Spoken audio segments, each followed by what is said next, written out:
자, 그러면 오늘도 진도를 한번 같이 나가보도록 합시다. 자, 여러분들 얘기를 들어보니까 이번 주에 그 독서 질문 1개 나가고 끝났다면서요. 그쵸? 자, 그래가지고 선생님이 일단 이번 주는 선생님이 여러분들 진도 나간 질문 1개, 그리고 지난번 5월 모의고사 독서 질문 2개, 이렇게 3개의 독서 질문을 같이 분석을 할 겁니다. 알겠죠? 그래서 5월 모의고사 같은 경우는 그래도 뭐 들어갈 확률도 있기도 하고, 그렇다고 다른 수능 특강 질문을 우리가 하자고 해서 할까라고 생각도 해봤는데, 첫째로 이제 수능 특강 질문 같은 경우도 역시 마찬가지 선별적으로 들어갈 가능성이 굉장히 높기 때문에 했던 내용이 시험에 안 나올 가능성도 높고, 그리고 솔직히 뭐 개인적인 생각일 수도 있긴 한데 선생님은 수능 특강 질문을 별로 안 좋아해요. 알겠죠? 왜 그러냐면 수능 특강 질문은 사실 모의고사식으로 문제를 풀기에는 굉장히 좀 불합리하게 약간 구성이 되어 있어요. 실질적으로 딱 알맞게 어떤 개념을 설명을 한다든지 이런 내용이 아니라 설명하는 듯 하다가 갑자기 또 주장을 하기도 하고 좀 약간 내용들이 섞여 있는 그런 경우들이 꽤 많이 존재를 합니다. 그렇기 때문에 차라리 여러분들이 독서 지문을 분석하는 방법이나 이런 걸 배우려면은 오히려 모의고사에 출제되었던 기출 지문을 분석하는 게 훨씬 더 여러분들에게 도움이 될 거다라고 선생님은 항상 생각을 하고 이제 여러분들에게 많이 추천을 해줍니다. 그래서 항상 얘기를 하지만 수능 특강 독서 같은 경우는 여러분들이 일종의 그 배경 지식 쌓기요. 그렇죠. 어쨌든 실질적으로 현재 100% 연계로 독서는 나오고 있는 추세이기 때문에 여러분들이 이런 독서 지문에서 이러이러한 개념들이 있구나라는 것 정도만 여러분들이 아는 일종의 배경 지식 쌓기용으로 사용을 하면은 수능 특강은 여러분들에게 모든 역할을 다 한 거다. 이렇게 여러분들에게 얘기를 해줄 수가 있어요. 그래서 지문만 놓고 봤을 때는 사실 그렇게 썩 좋은 지문은 아니다라는 것도 우리가 한번 참고는 해두실 필요가 있습니다. 알겠죠? 자, 그러면 일단 우리가 여러분들 이번 주에 학교에서 진도를 나갔던 지문이죠. 바로 뭡니까? 비탈길 논증에 대한 내용을 한번 살펴보도록 합시다. 자, 만일 우리가 미끄러운 비탈길에서 일단 첫 발걸음을 떼고 나면 그 방향을 바꾸거나 멈출 수 없는 비탈길을 미끄러져 내려가게 된다.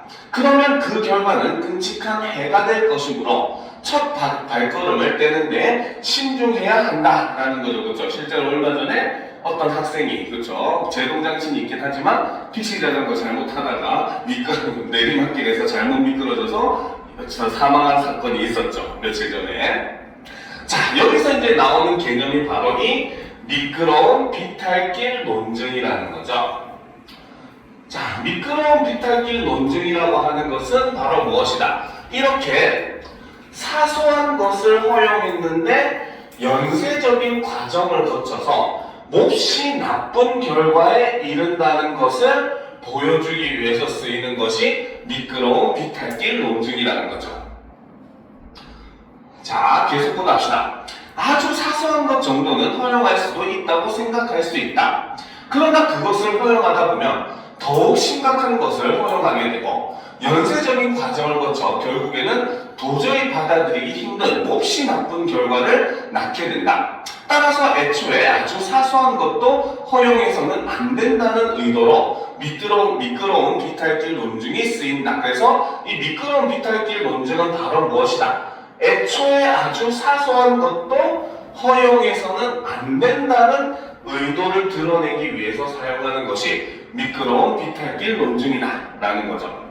실제로 우리가 살아가면서, 그죠? 거짓말을 한 번도 안 하고 사는 사람은 없습니다. 그죠? 그런데 사실 우리가 이 거짓말이라고 하는 것도 한 번쯤 생각을 해보면 하나의 거짓말을 하게 되면 조금 있으면 바로 또 그 거짓말을 또 합리화시키기 위해서 또 다른 거짓말을 해야 되고, 그렇죠? 그리고 또 그걸로 인해서 파생된 다른 사건을 또 이제 무마하기 위해서 또 다른 거짓말을 해야 되고, 이런 식으로 거짓말이 눈덩이처럼 불어나는 거죠. 하나의 거짓말을 숨기기 위해 10개의 거짓말을 해야 된다라는 속담이 있을 정도로 우리가 이렇게 어떤 것들, 나쁜 거, 사소하다라고 생각하는 것을 한 번 시작하게 되면 그것이 점점 나쁘게 안 좋은 방향으로 부풀어지는 그런 경향이 있는데, 이것을 바로 미끄러운 비탈길 논증이다, 이렇게 볼 수 있다는 거죠. 자, 이 논증은 우리에게 일상인 생활에서 이미 익숙한 논증 방법이다. 미국이 베트남 전쟁에 참여하면서 내세운 논리가 바로 이것이다. 당시 미국의 아이젠하워 대통령은 최초의 도미노가 무너지면 그것이 옆의 날들을 연달아 쓰러뜨린다는 도미노 이론을 내세워, 그렇죠? 비탈길 논증과 유사한 이론이 바로 도미노 이론이라는 거죠. 그래서 이 도미노 이론은 바로 뭐다? 최초의 도미노가 무너지면은 그것이 옆의 말들을 연달아 쓰러뜨린다. 즉 사소한 하나의 현상이 일어났을 때 그 효과가 주변의 마구잡이로 퍼지게 되는 게 바로 도미노 이론이라는 거죠. 자, 그래서 내세워 베트남이 공산화되면 주변 국가들이 국가들인 캄보디아와 라오스까지 공산화될 것이라고 우려하여 미군을 투입해야 한다고 주장한 바 있다. 자, 알코올 의존증 환자에게 술을 한 잔 정도야 줘도 괜찮겠지 하다가 한 잔이 두 잔 되고 결국에는 만취로 이어진다. 따라서 술을 아예 입에 대게 해서는 안 된다. 이러한 뒤에서 한 나라가 공산화되는 것이나 알코올 의존증 환자의 술 한 잔은 1000발걸음에 해당된다. 사소하다고 해서 그것을 허용하다가는 주변 국가들 모두가 공산화된다거나 만취한다는 몹시 나쁜 결과가 생기는 것을 우려하는 것이다 라는 거죠. 그렇죠? 근데 이 글을 그러니까 이래서 글이 안 좋다고 생각을 해요. 알겠지? 실제로 캄보디아 라오스는 공산화가 됩니다. 알겠습니까? 그러고 나서 나중에 벗어나게 되는 거죠. 실제로 현재 라오스도 공산국가였던가? 어쨌든 라오스랑 캄보디아도 둘 다 공산국가가 맞습니다. 알겠습니까? 자, 그럼 이제 계속 보도록 합시다.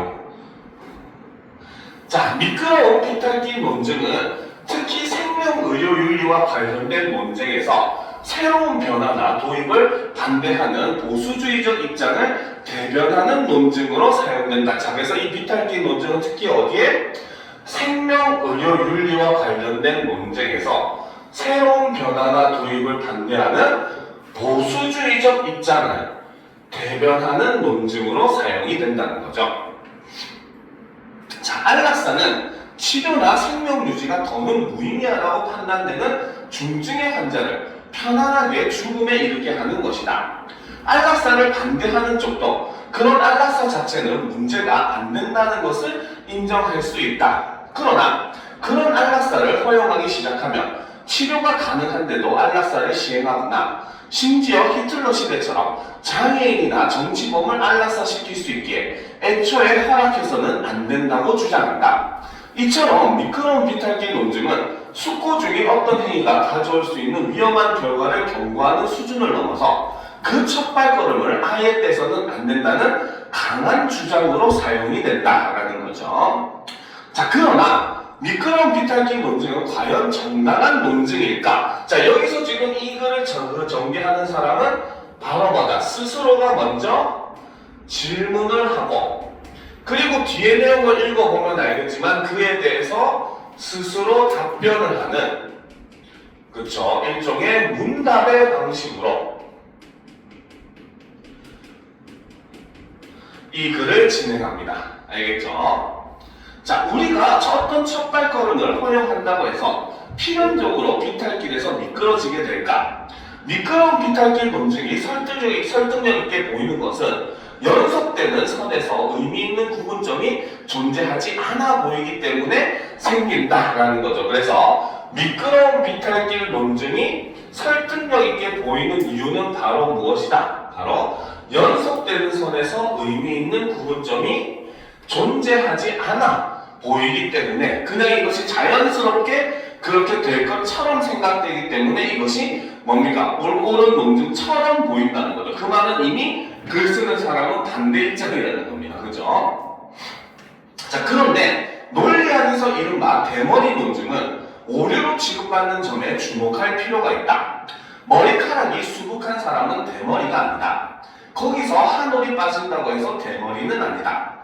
거기서 한 올이 더 빠진다고 해도 역시 대머리가 아니다. 이런 식으로 계속 미끄러져 내려가다 보면 머리카락이 한 올만 있거나 아예 없어도 대머리가 아니라고 말하는 대머리 논증은 불합리한 결론에 이르게 된다라는 거예요. 그렇죠? 즉 바로 뭐다? 우리가 어느 시점부터 대머리다? 아니다라고 하는 걸 판단할 수 있는 기준이 없다는 거죠. 그렇죠? 그러니까 한 올 빠졌을 때는 당연히 여전히 수북하니까 대머리가 아니라고 하는데, 또 한 올 빠졌을 때, 또 한 올 빠졌을 때, 그걸 무한히 반복하다 보면 결국은 머리카락이 거의 남지 않는 상황이 될 거고, 그랬을 때 우리는 어느 지점부터 얘를 대머리라고 해야 되는가 라는 거에 대한 구분이 없다는 거죠. 그렇기 때문에 뭡니까? 이 미끄러운 비탈기 논증이 맞는 것처럼 보인다라고 이 글에서는 설명을 하고 있더라는 거죠. 알겠죠? 실제로 이러한 궤변은 그리스 로마 시대에 있었던 이제 소피스트들이 절정에 달했었어요. 알겠죠? 소피스트가 궤변론자라는 의미로서 현재 쓰이고 있죠. 그렇죠? 실제로 소피스트의 가장 대표적인 궤변 중에 하나가 화살 이론이라는 게 있습니다. 알겠죠? 이게 뭐냐면, 자, 우리는 그 앞에 있는 나무를 향해서 화살을 딱 하고 쏴요. 그렇죠? 그러면 화살이 나무에 날아가서 딱 박힐 거 아니에요. 그렇죠? 그런데 그 화살이 날아가는 순간을 무한히 작은 시간으로 쪼개면, 쉽게 말해서 우리가 아주 빠른 속도의 그 물체를 찍을 수 있는 그 스피드 카메라로 사진을 찰칵 찍었어. 그렇죠? 그러면은 화살이 어때? 딱 정지되어 있는 것처럼 보이는 장면으로 찍힐 거 아니에요, 사진에는. 그치? 그러면서 이 화살이 이렇게 날아가는 것은 바로 뭐다? 이 정지되어 있는 이 화살의 모양이 무수히 반복되는 것이다. 고로 결론적으로 화살은 날아간 것이 아니다라는 논증을 펼치게 됩니다. 알겠습니까? 이게 바로 대표적인 소피스트들의 궤변 중에 하나거든요. 여기서 말하는 대머리 이론도 사실 그것과 굉장히 유사한 궤변이라는 거죠. 알겠습니까? 자, 계속 봅시다. 대머리인가 아닌가 판단하는 단절 지점을 찾을 수 없다고 해서 머리카락이 풍성한 사람과 머리카락이 전혀 없는 대머리를 똑같다고 보아서는 안 된다. 우리는 누가 머리카락이 풍성하고 누가 대머리인지 알고 있다라는 거죠. 자, 계속 봅시다. 자, 대머리 논증이 오류인 것처럼 미끄러운 비탈길 논증도 오류일 수 있다. 그죠? 자, 미끄러운 비탈길이 있다는 주장만으로는 논증으로서 충분하지 못하다. 비탈길 중간에 더는 미끄러지지 않게 하는 평평한 땅이 있다거나 우리가 비탈길에서 얼마나 내려갈 것인지 스스로 결정할 수 있다면 비탈길이라고 하더라도 더는 미끄러지지 않을 것이다. 그럼에도 그것을 해명하지 않고 쭉 미끄러진다고만 주장한다면 그 논증은 오류가 된다. 안락사 반대 논증을 보자. 치료나 생명 유지가 무의미하다고 판단되는 중증의 환자에서 장애인 또는 정치범으로 가는 인과적 연쇄가 실제로 일어나는지 보면 된다. 안락사는 글자 그대로 편안한 죽음이다. 환자 본인도 원하고 의사표현을 할 수 없더라도 원하리라 추측할 때 시행한다. 자, 이 사람의 말의 가장 핵심적인 논증의 오류는 여기 있습니다. 알겠습니까? 왜? 그 사람이 의사를 표현할 수 없는데 그러니까 죽음을 원하지 않지 지가 어떻게 알아요? 그죠? 가장 핵심적인 논증이 오류, 자기가 스스로 논증의 오류를 범하고 있는 거예요. 그래서 수능특강이 그걸 별로 안 좋아해요. 알겠습니까? 실제로 예전에 영화 중에 그런 게 있었죠. 영화 중에서 보면은 영화가 아니라 드라마였나? 천국보다 아름다운? 거기서도 보면 뭡니까? 어떤 사람이 자기 맞아. 부모가 이제 너무 삶이 힘들어가지고 동반 자살을 하려고 자기를 죽고 자기 아이까지 죽여가지고 지옥에 가게 됩니다. 그렇죠? 근데 이제 그때 그 아이가 막 태어나서 말을 못하는 상황이었거든요. 그래가지고 우리가 어쩔 수 없었다. 우리는 그것이 아이를 위한 것이다라고 지옥에서 변명을 해요. 근데 그 지옥에 있는 저승사자가 아이의 마지막 목소리를 들려줍니다. 엄마 나 살고 싶어 이런 말로 번역을 해서 들려줘요. 알겠습니까? 이렇듯이 그 사람이 의사소통을 할 수 없는 상황인데 그 사람이 죽음을 원할지 안 할지 우리가 어떻게 알아요? 알겠습니까? 이 사람의 논증 자체가 이미 여기서 오류가 발생을 할 수밖에 없는 거예요. 이런 논증은. 알겠죠? 자, 그리고 환자 결정에만 따르는 것도 아니고 가족과 의료 전문가들이 참여하여 결정한다. 죽음을 원하지 않는 장애인이나 정치범을 죽이는 것은 안락사의 정의에도 맞지 않다. 그리고 히틀러 때와 같은 독재 시대가 아닌 민주사회에서는 그런 위장 안락사는 일어날 수 없다. 이것도 역시 단정 지을 수 없는 문제입니다. 알겠습니까? 실제로 현재 정신병원에서도 보면은 실제 정신병력이 없는 사람인데도 불구하고 갇혀있는 사람이 생각보다 많아요. 알겠습니까? 이런 것들도 우리가 좀 비판적으로 글을 봐야 되는데 수능특강의 글 같은 경우는 이런 유형의 글들이 너무 많아요. 알겠죠? 자, 따라서 안락사 반대론자들 생각하는 미끄러짐은 일어나지 않는다. 그런데도 미끄러운 비탈길 논증을 이용하는 보수적 입장은 미끄러지는 일이 불가피하다거나 통제를 잃을까봐 우려된다는 공포심을 불러일으킬 수 있다. 최악의 시나리오를 향해 내려가는 일이 결코 피할 수 없는 일이 아닌데도 미끄러운 비탈길 논증은 때로 그 사실을 숨기는 수사법으로 쓰인다라고 해서 미끄러운 비탈길 논증에 대해서 비판하는 입장의 글을 이렇게 실어놨어요. 이걸 왜 실어놨는지 나는 도저히 이해를 할 수가 없어요. 알겠습니까? 자, 사실 이 글은 솔직하게 얘기하면 정리할 것도 없는 내용이에요. 알겠습니까? 정리를 해야 할 내용도 사실 존재를 하지 않습니다. 내용은 결국 하나예요. 뭐다? 어떤 사소한 일 하나가 나중에 그것이 계속 누적돼서 큰 그 최악의 결과를 초래할 수 있다라고 보는 게 미끄러운 비탈길 논증이다. 사실 이거 하나 외에는 이 글에서 건질 게 하나도 없습니다. 솔직한 말로 얘기하면. 알겠죠? 그래서 너희 선생님도 이걸 왜 하필 이걸 썼는지도 이해를 하기가 조금 힘든 부분도 없지 않아 있기는 해요. 알겠죠? 자, 그래서 이제 사실 이런 안락사 논증 같은 경우는 우리가 굉장히 보수적으로 접근하는 게 맞아요. 왜?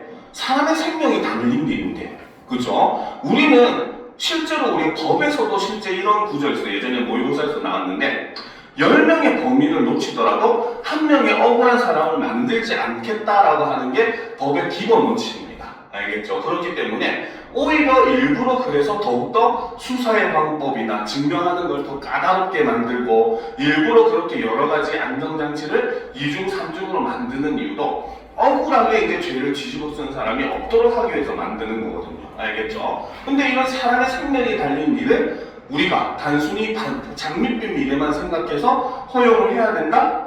하지 말아야 된다라고 하는 거는 사실 어떻게 보면 인간이 결정할 영역은 아니다라는 생각을 많이 드는 부분이기는 합니다. 알겠죠? 그래서 이 글 같은 경우는 솔직히 말하면 정리할 것도 여러분들이 딱히 깊이 있게 볼 내용도 없는 내용이에요. 알겠습니다. 그냥 미끄러운 비탈길 논증이 뭐냐? 대머리 논증이 뭐냐? 이런 것만 여러분들이 알아두시면은 아무런 어려움이 없는 그런 지문이긴 합니다. 알겠죠? 자, 그러면 지금부터 5분 정도 시간을 줄 테니까 자, 이 글에 있는 문제 5문제는 이어서 바로 풀어보도록 합시다. 알겠죠? 아무리 생각해도 왜 이런 글을 하는지.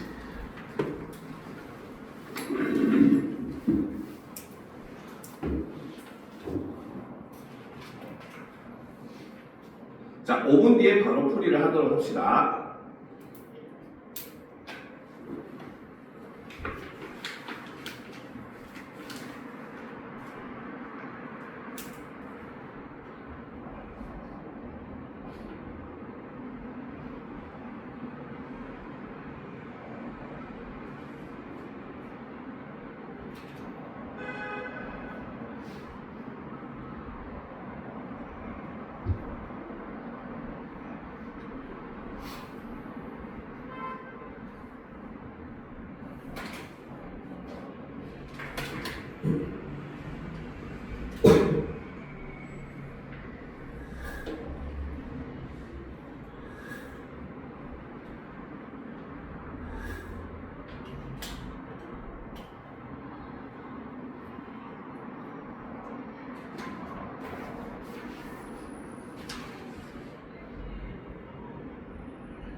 너무 쉽죠?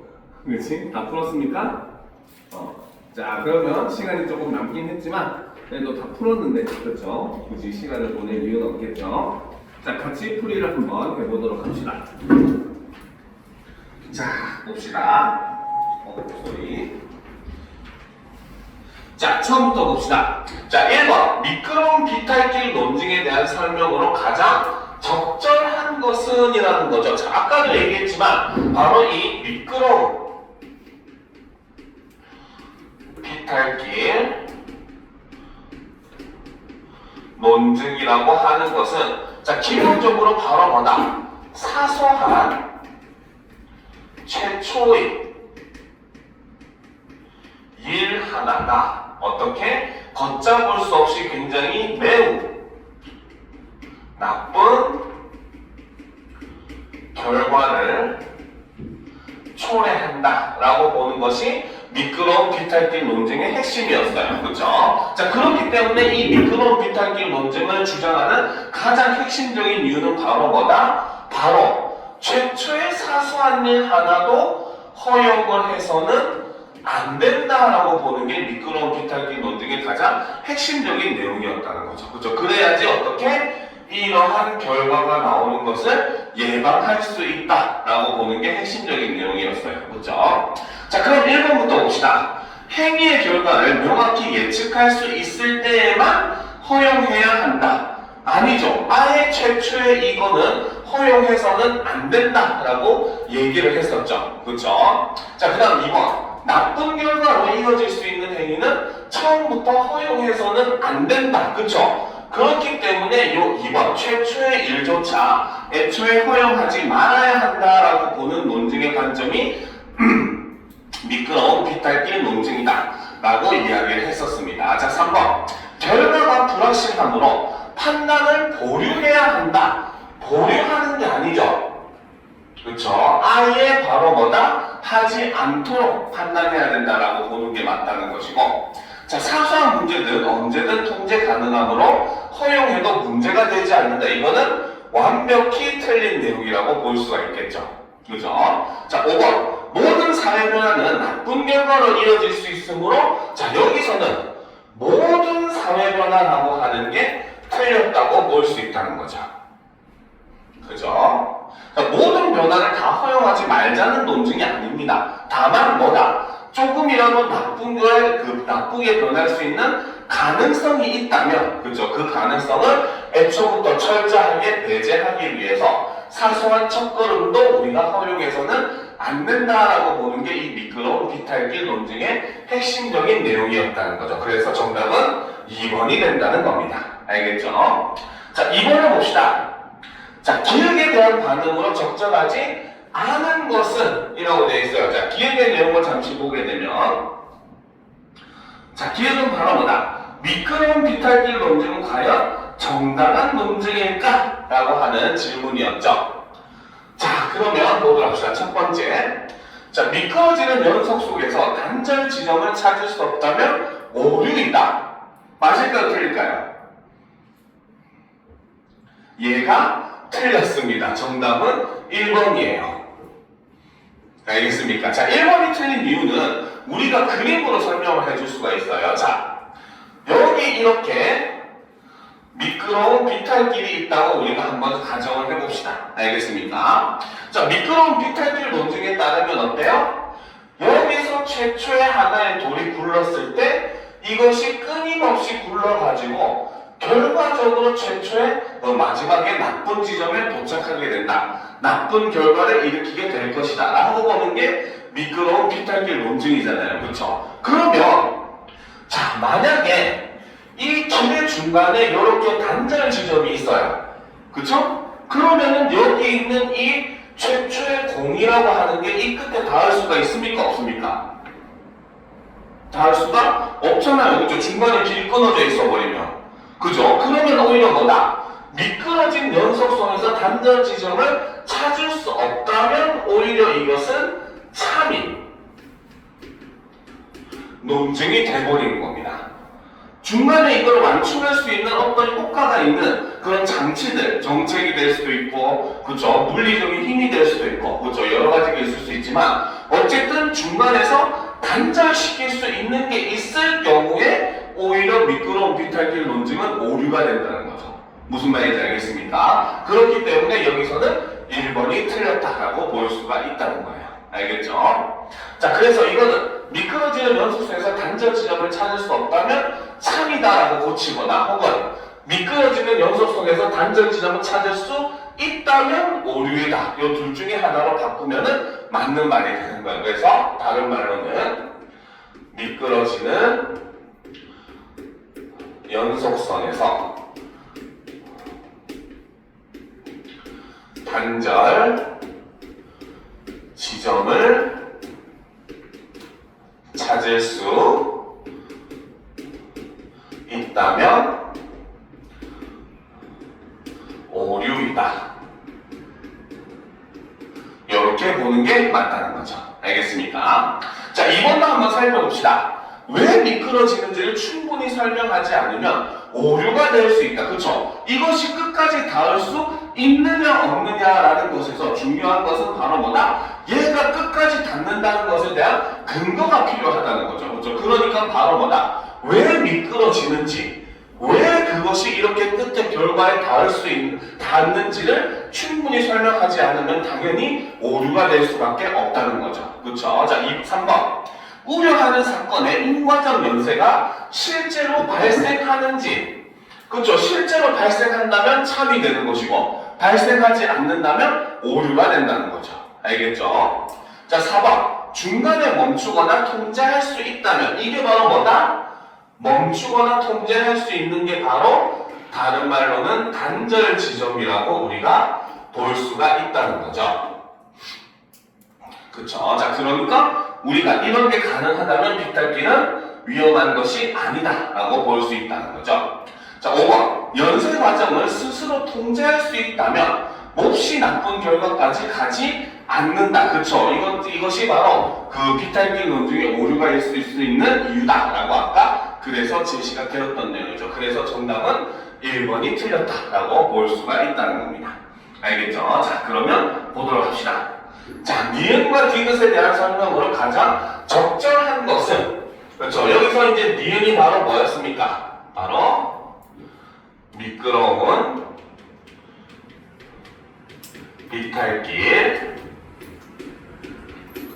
논증이고, 디귿은 바로 뭐다? 대머리 논증. 그렇죠? 대머리 사람한테 얘기하면 죽을 건데, 그죠?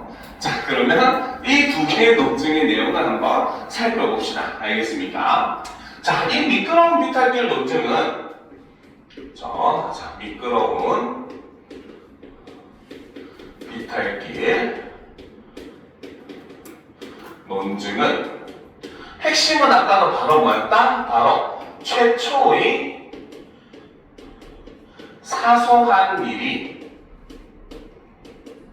허용이 되면, 그쵸? 이것이 어떻게? 눈덩이처럼 불어나서, 벌써 갔었네? 그죠? 자, 눈덩이처럼 불어나서 결과적으로 어떻게? 바로 최악의 결과를 초래하게 된다. 자, 요것이 이제 미끄러운 비탈길 논증의 핵심적인 내용이었어요. 그쵸? 자, 근데 이때 이 미끄러운 비탈길 논증이 참인지 우리가 거짓인지 알기는 굉장히 힘들다고 얘기했습니다. 바로 그 이유가 바로 뭐다? 요 사이에 바로 연속성에 대한 설명이 존재하지 않기 때문에 이 미끄러운 비탈길 논증은 사실상 우리가 참으로도 볼 수 있고 오류로도 볼 수 있고 그것은 정확하게 판단할 수가 없다라고 보는 게 맞다고 본다는 거죠. 알겠죠? 자, 그런데 반면에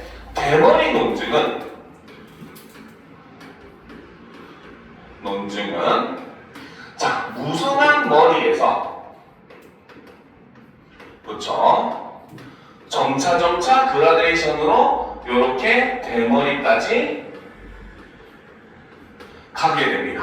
알겠습니까? 그런데 이때 문제는 바로 뭐다?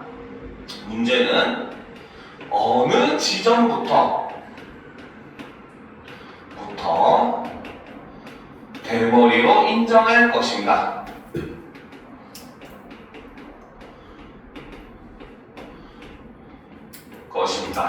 라고 하는 일종의 분기점이 굉장히 애매모호하다라고 볼 수 있다는 거죠. 알겠습니까? 자, 그러니까 이것을 다른 말로 얘기하면 바로 뭐다?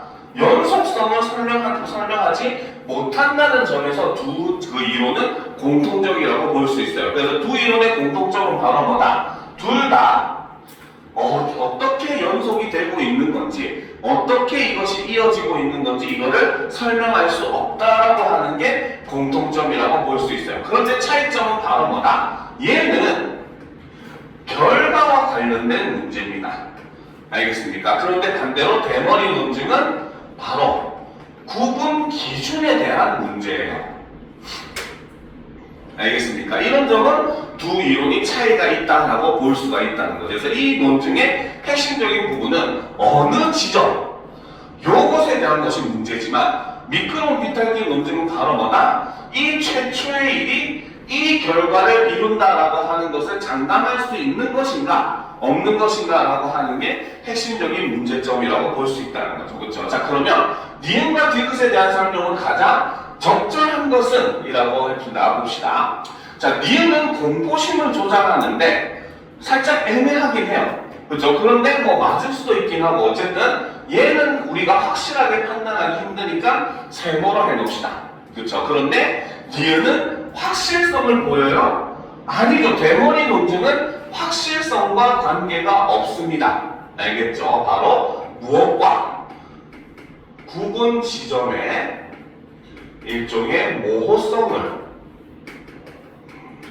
보이는데 쓰이는 논증이 바로 대머리 논증이라고 볼 수 있다는 거죠. 그렇죠? 자, 그 다음 2번. 니은은 결과를 예측할 수 있는데 니은은 진짜로 예측할 수 있어요? 그걸 장담할 수 없는 게 미끄러운 비탈길 논증이라는 거죠. 그렇죠? 이거는 결과를 예측할 수가 없습니다. 알겠습니까? 그 이유가 뭐 때문에? 니은에는 바로 뭐다? 일종의 단절 지점의 유무에 따라서 이것이 달려버리기 때문에. 알겠습니다. 단절 지점이 있으면 혹은 완충 지점이 있으면은 뭐다? 최악의 결과로 이루어지지 않을 가능성도 있습니다. 하지만 반면에 아까 얘기했듯이 단절 지점이나 완충 지점이 없게 되면 어때? 예상대로 최악의 결과를 맞을 수가 있다는 거죠. 그렇죠? 그러니까 어떻게 보면 니은 같은 경우는 분기점이 존재하는데 그 분기점이 있느냐 없느냐를 우리가 단정 지을 수 없다는 게 문제라는 거죠. 자, 반면에 디귿은 예측할 수 없을 때 이거는 예측할 수 없을 때가 아니라 역시 마찬가지 차라리 얘기하면은 구분할 수 없을 때 사용을 한다라고 보는 게 더 맞겠죠.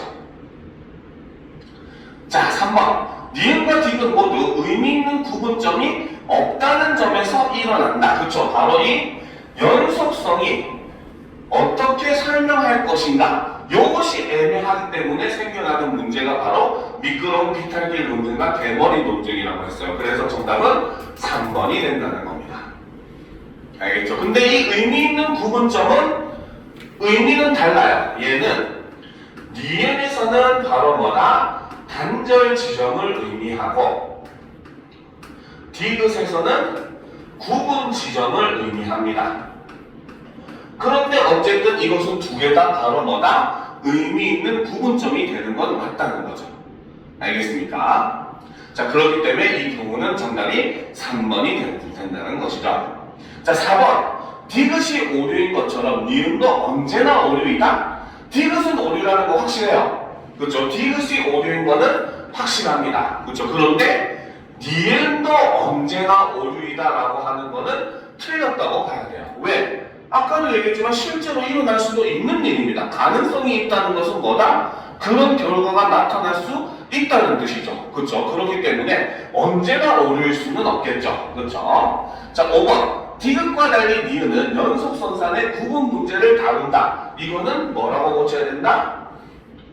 니은과 디귿 모두 연속선상의 구분 문제를 다룬다라고 보는 게 맞다고 볼 수 있다는 거죠.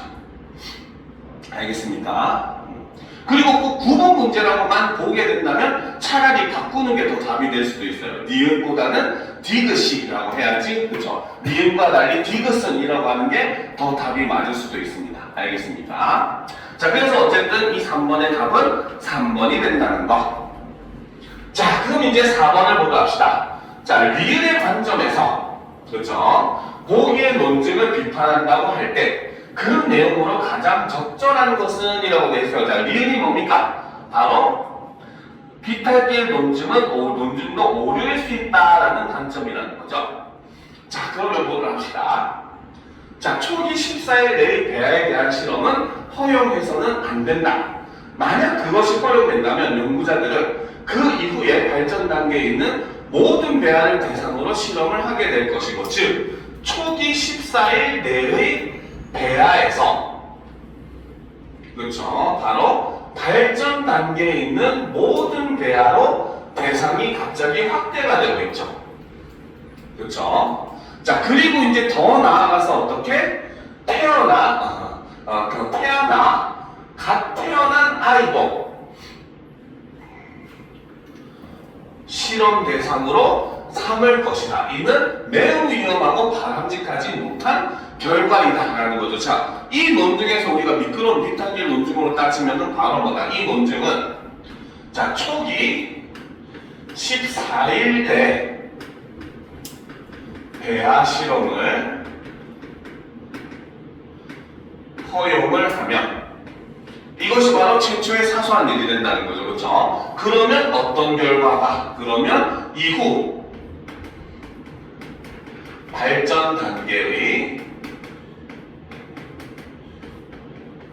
모든 배아 실험이 허용이 될 것이고, 그러고 나서 그러면 나중에 최종적으로 어떻게 태어나, 그렇죠? 갓 태어난 아기도 실험을 허용하게 될 것이다 라고 보는 게 미끄러운 비탈길 논증이라는 거죠. 그렇죠? 그러면 미끄러운 비탈길 논증에서 이 논증이 오류일 수 있는 이유는 바로 뭐라고 했다? 첫 번째는 바로 여기서 요렇게 넘어가는 연속성에 대해서 설명을 할 수가 없다는 점이 첫 번째 오류라는 거죠. 그렇죠? 그지? 이거 허용한다고 해서 반드시 이게 허용이 되는 게 아닐 수도 있다는 겁니다. 알겠습니까? 그러니까 일단 첫 번째는 바로 뭐다? 바로 14일 내 배아에서, 그렇죠? 태아로 넘어가는 연속성을 설명할 수가 없다는 점에서 첫 번째 오류라고 볼 수가 있다는 거죠. 알겠습니까? 자, 그리고 두 번째, 글의 마지막 부분에서 얘기한 거죠. 그렇죠? 바로 뭐다? 중간에 단절 지점을 만든다면, 그렇게 되면 이 논증은 오류로 만들어버릴 수 있다. 즉, 사람들이 힘으로 오류로 만들 수 있는 논증이다라고 이야기를 했다는 거죠. 마지막에. 그렇죠? 그러니까 법적으로 이렇게 넘어가지 못하게 여러 가지 정책을 한다든지, 그렇지? 법을 만든다든지 이런 것들이 가능하다라고 볼 수 있다는 겁니다. 알겠습니까? 자, 그러면 일단 핵심적으로 바로 뭐다? 우리는 요거의 연속성에 대한 설명과 단절 지점에 대한 내용에 대해서 기준으로 찾아야 된다는 거죠. 그렇죠? 자, 그럼 1번부터 봅시다. 갓 태어난 아이라고 하더라도 편안한 죽음을 원하리라고 추측할 수도 없다. 갑자기 생각맞게 편안한 죽음? 그렇죠. 당연히 답이 될 수가 없죠. 참 얘네들도 선지 만들기 힘들었나 봐요. 그렇지? 갑자기 안락사 내용을 여기다 집어넣고 있죠. 그죠? 자, 2번. 초기 14일 내에 배아라고 해도 갓 태어난 아이와 같은 인간의 특성을 갖는다. 이래버리면 오히려 뭐다? 얘는 보기의 입장과 동일한 주장이 돼버립니다. 알겠습니까? 왜? 14일 이내에 배아도 갓 태어난 아이와 같은 인간의 특성을 가지면 당연히 14일 이내의 아이는 배아는 실험을 하면 안 된다는 결과가 나와버릴 수밖에 없다는 거죠. 알겠습니까? 자, 3번. 배아는 착상하지 못하는 경우가 많은데 이는 신생아와 똑같이 취급할 수 없다는 뜻이다. 자, 여기서 지금 이 문제는 자, 이렇게 반박을 할 수도 있긴 하지만 얘는 답이 될 수가 없어요. 알겠죠? 일단 그 이유는 바로 뭐다?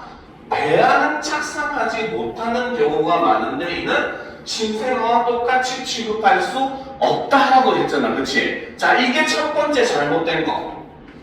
초기 14일 내라고 하는 것은 이미 착상이 완료된 배아라는 뜻입니다. 착상이 안 되면은 14일 동안 자랄 수가 없어요. 알겠습니까? 그죠? 완료가 됐다는 의미로 볼 수가 있고, 그리고 이 논증의 특징 잘못은 바로 뭐다? 이것은 바로 초기 전제를 비판하는 그러한 입장이 되는 거죠. 그쵸? 그런데 우리가 비탈길 논증에 오류가 있는 이유는 초기 논증이 문제가 있는 게 아니라 이후의 연속성이나 단절 지점과 관련된 것들로 인해서 오류가 발생하는 거지, 초기 논증 자체는 바로 뭐다? 비탈길 논증의 경우, 논증의 경우는 바로 뭐다? 초기 논증의 그쵸? 참 거짓 여부와는 사실 관련이 없는 논증이라는 겁니다. 알겠습니까? 그러니까 3번이 틀렸다는 거죠. 알겠죠? 자, 그 다음 4번을 봅시다. 초기 14일 내에 배아에서 갓 태어난 아이로 이어지는 연세에서 인간의 특징이 생기는 곳, 그쵸? 바로 뭐다? 이게 일종의 단절 지점으로 볼 수 있죠. 그러니까 이 경우는 바로 뭐다? 대머리 논증과는 다르게 어느 순간부터 우리는 이 존재를 인간으로 인정할 수 있는 구분 지점이 존재를 한다라고 보는 입장인 거잖아요. 그쵸? 그 말은 바로 뭐다? 우리는 이걸 기준으로 단절 지점을 만들 수가 있다라는 논증이 발생을 할 수 있는 겁니다. 알겠죠? 그렇기 때문에 바로 뭐다? 이 논리에 따르면은 비탈길 논증은 오류가 될 수 있다라고 볼 수 있다는 거죠. 무슨 말인지 알겠습니까? 이해가 됩니까? 그렇죠? 그러니까 단절 지점을 만들 수 있는 지점이 존재를 하기 때문에 그걸 토대로 정책이라든지 법을 만들 수가 있다. 그러면 이 결과는 나타나지 않게 될 것이다 라고 오류로서 판단을 할 수 있다는 겁니다. 알겠습니까?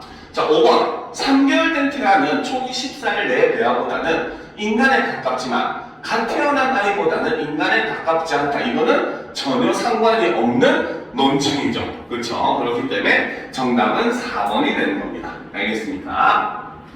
자, 5번. 자, A의 의미와 가장 가까운 속담을 고르라네요.